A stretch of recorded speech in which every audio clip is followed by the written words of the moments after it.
Williams, stand-up comedian, actor, rapper, singer. Katt's comedy specials have sold out arenas across the globe, and he's been featured on networks like BET and HBO. On the big screen, we've seen him in films like Friday After Next, Norbit, and First Sunday, just to name a few. Katt is currently in the middle of his new stand-up comedy tour called the Great American Tour, a version of which will be coming to Netflix on January 16th, 2018. He is also set to star alongside Ed Helms and Owen Wilson in Father Figures. That much-awaited film is due out December 22nd of this year. Katt, thanks for coming. You're on the Great American Tour. What topics are you covering in this Great American Tour? First, Larry, I'd be remiss if I didn't say what a great pleasure this is to be with you. I think you need to know that for a lifetime you've been an exposer of substance, and my life was not going to be complete until I got to your table, because I've spent so long trusting your opinion of people and things and situations. So thank you. I'm honored. Have to start with that. As far as the Great America Tour goes, this had to be written last year. And the tour prior to that was Conspiracy Theory. So we put out some things in that tour that we thought might happen. And this tour is just a reminder that no matter what America goes through, that's part of what makes us great. It's not... So it's very topical. I try to be, if possible. You write the whole thing out? Mm-hmm. It's no ad-libbing? That's not true. I write it out, and then it's a constant race on the 100-city tour to get it as sharp as it can possibly be before we put it out to the masses. Is the Trump administration easy fodder for comedians? Not easier fodder. More, but not easier.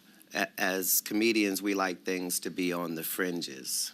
And this is not a fringe conversation. This is a very mainstream conversation. And so it... In other words, it's a parody of itself? Indeed. Indeed. So what do you parody when he's a parody? There you go. And because he understands the rules of engagement, that's why he involved himself, and that's why he was sure he would win.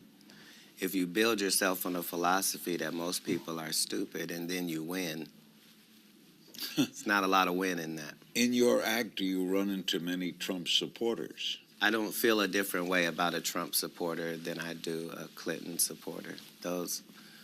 We're all Americans. There are justifiable reasons why people voted for the guy they voted for. And there are justifiable reasons for why they didn't vote the other way. And when we continue to not address what people's genuine concerns are because of how they look or what we have already preconceived about them, then we lose as a nation. Do you sing in your act? Never. No. But you are a singer and a rapper too, right? Well, you are the things you try. It's just what modicum of success you're having. But stand-up is the lifeblood, and so I don't mix anything with it. Would you say it was unbelievable history the other night when a white man elected in Alabama on the Democratic ticket in his victory speech quoted Martin Luther King Jr.? No. In order to be involved in the things these people are allegedly or actually involved in, it means you have to have a lot of cojones. You have to be willing to do things that most of us would go, you don't do that. And so because they lack that filter, it's not a big deal to ride in on a horse named Sassy as a pedophile. But he lost. Yes. Yes. And the winner quoted Martin Luther King. Yes, but understand, this is not a right side, wrong side situation. This guy being ridiculously wrong does not make the other guy more right. So how did you look at the election? Like a great American. We are America no matter who the president has been. Were there good things about the guy? Yeah. Reagan, Clinton, Bush, These were not bums. These guys tried as hard as they could, and each of them had a different plan and a way they were going to attack things. But we are not our country. Our country is us. So whoever the president is, that directly affects us, and yet it does not. We're a great country because of the people involved. So we rise above it no matter who is president? Naturally. Except we're affected by who is president. Absolutely. But we have to address why. And until we address why and keep trying to act like a portion of our rural population has a different thought process than the urban one, no, these are not the case. But they don't know that because they're never there in real life. Has your comedy changed over the years? Yes, sir. The worse my personal life is, the better my stand-up career is. Because you've had some trouble in your personal life. Well, it's not all been pleasant, but the effect on my product has not been adverse. So I've learned as much from the losses. If you've had a run-in with and were arrested or something, right, and you're on stage the next night, yeah, that makes the next night better? No, it's that I'm an experimental person, and so a lot of times in order for me to present the case, I had to do a real-life experiment. My experiment found that wherever I was always the guilty party no matter what. And nothing happens to anybody. As soon as we remove me from the situation is better. And so that was something I was trying to present on behalf of Black people, and I got lost in my own experiment and fell victim to it. But these are the hassles. Next, we're going to take a look at Katt Williams' incredible career, including how he got started in the comedy business. Plus, what are we going to get from his new film, Father Figure? Before we get into that, I just want to say somebody being winning an election doesn't mean the other person is wrong. People are right in their own ways, and people are wrong and right in their own ways, as Katt Williams says. And when it comes to Donald Trump, he knows for sure how to engage the audience, how to keep people engaged. Even though he's going to a lot of issues in this 2023, he has a high shot of winning the elections in 2024. Let's continue listening to Katt Williams and okay. 22nd, the Great American Tour is in progress. How many states are you going to? We're at 100 already, so we'll be resetting soon. Well, we only got 50 states. You're going to hit every state? Well, you try to hit every state, all the major cities in the state. Okay, you've had a successful career. Is stand-up, you've had a successful film career. Is stand-up still number one? I believe stand-up will always be number one just because it cuts out the least amount of variables. It's really just the conversation between myself and the fan base with nothing in between. So I value that, but I am in love with television and film as well. Were you a funny kid? Not that I remember. My father was hilarious. I had a funny family. I just loved funny. I didn't ever remember anybody saying that was a career choice for me or I had that potential. You grew up in Cincinnati? I was born in Cincinnati, but primarily raised in Dayton. Ohio? Ohio. Mm-hmm. You remember your first stand-up? Oh, yes, vividly.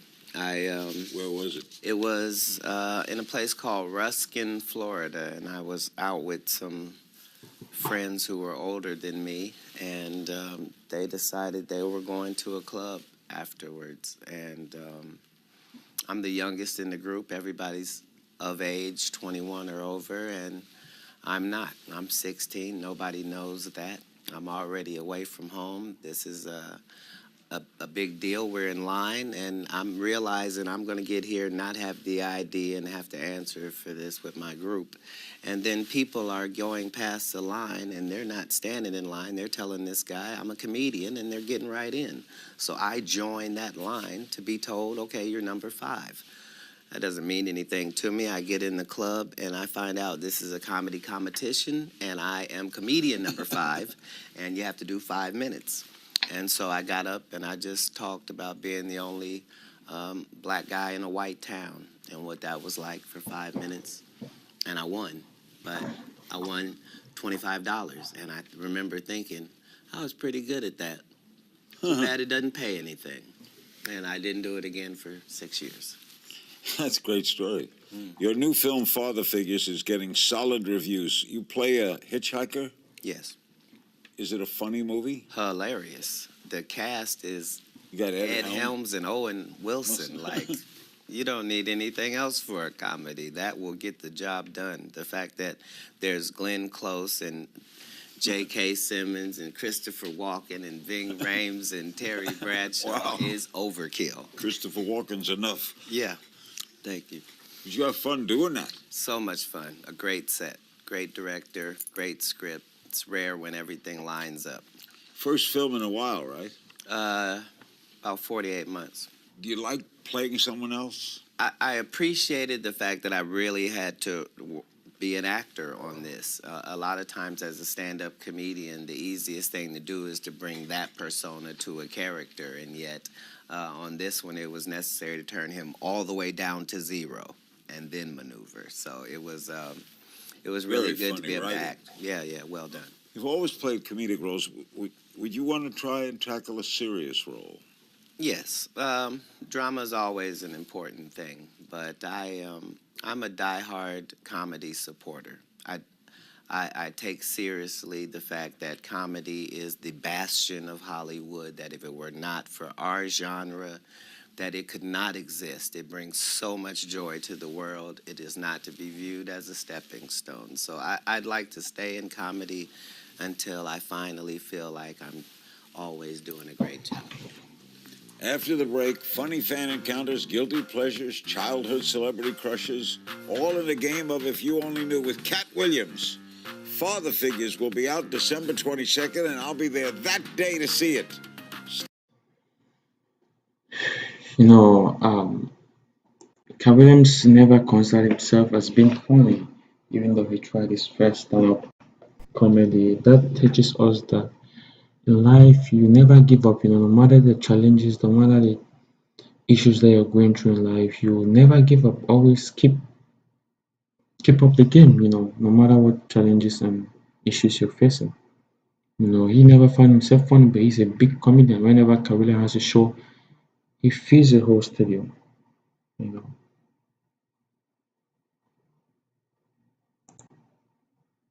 Katt Williams, the Great American Tour, is in progress right now, and the film Father Figures, we saw that great clip, will be out December 22nd. We play a little game of If You Only Knew. You do not have to answer them, Katt. Excellent, It's not a court, but we'd appreciate your answers. excellent. Who was your childhood celebrity crush? Kim Fields, Secret talent. clairvoyant. You're clairvoyant. Yes, sir. Psychic. Yes, sir. Ooh. Person you'd trade places with for a day. That I would trade places with for a day? No one. No one. Weirdest job you ever had? Doing missionary work in Haiti, I was able to go to villages and teach mothers that if they would put salt in their water, their children wouldn't die from diarrhea. And so I spent a year and a half in Haiti saving babies' lives. Working for who? Working for the good cause, Larry. I mean, that was a job, though. Someone paid you? No. This was a Volunteer. This was a volunteer for a nonprofit. Guilty pleasure. Silence and the love of a good woman. Biggest risk you ever took? Adopting children. How many have you adopted? 6. 6. Best compliment you ever got?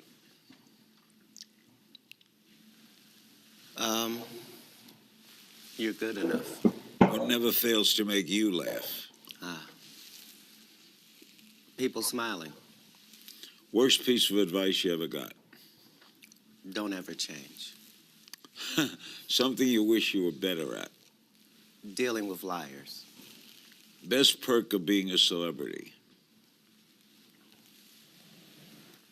Got a lot of ladies. There's no perk to be. Come on, Katt. You get online to nightclub. You're going to perform. You're going to go in first. Yeah, none of that's because of celebrity, as you know, Mr. King.